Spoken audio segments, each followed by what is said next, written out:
It's been a week since the US and Russia brokered cessation of hostilities began in Syria, and 7 days have passed with each side claiming that the cessation has been violated. Hours after the deal came into effect on February the 27th, reports started to circulate that the cessation had been violated by Russian airstrikes and attacks by regime forces. The Syrian Network for Human Rights also states it recorded at least 180 breaches within the first 5 days. However, the Syrian regime and Russia have rejected all the accusations. They claim they avoided making any mistakes that would risk the ceasefire. The Russian airstrike and regime bomb shelling didn't stop. And of course we called the United Nations and we informed them about the area and whom, either the regime airstrike or the Russian.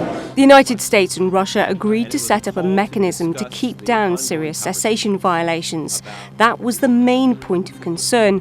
When the cessation was first declared by the US and Russia, no one knew if anyone had a clear strategy to enforce it. We have agreed that while there have been some number of violations reported on both sides, and we take them all very seriously, we do not want to litigate these in a public fashion in the press. We want to work to eliminate them.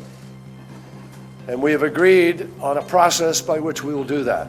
As John Kerry announced a mechanism to avoid violations, the UN Special Envoy for Syria, Staffan de Mistura, had another thing to worry about. Mistura said to enforce the cessation of hostilities, Americans and Russians must cooperate to specify terrorist locations. Americans and the Russians have clearly military maps, and we are not involved in that. They should be, and I presume they are, talking to each other and comparing them. What happens next is the question, and everyone wants to find an answer, including Turkish President Recep Tayyip Erdogan. 2/3 şu anda çok hareketli bir konumda.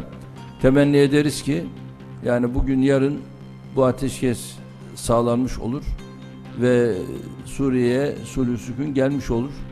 But it looks like the US has some options.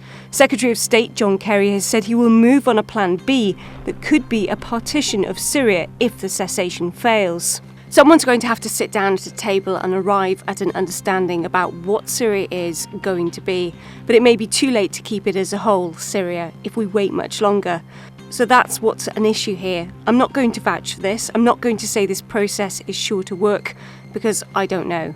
The plan B that Kerry is talking about once again differs between Washington and Moscow. Russian Deputy Foreign Minister Mikhail Bogdanov says a federal model is possible for Syria in the future.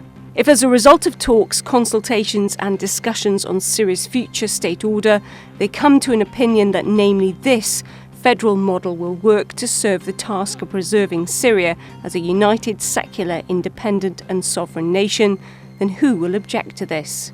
It looks like ifs will define the future for Syria.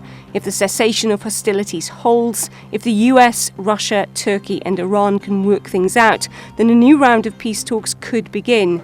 And in the meantime, the United Nations must manage aid convoys so they can safely enter conflict areas to help suffering civilians.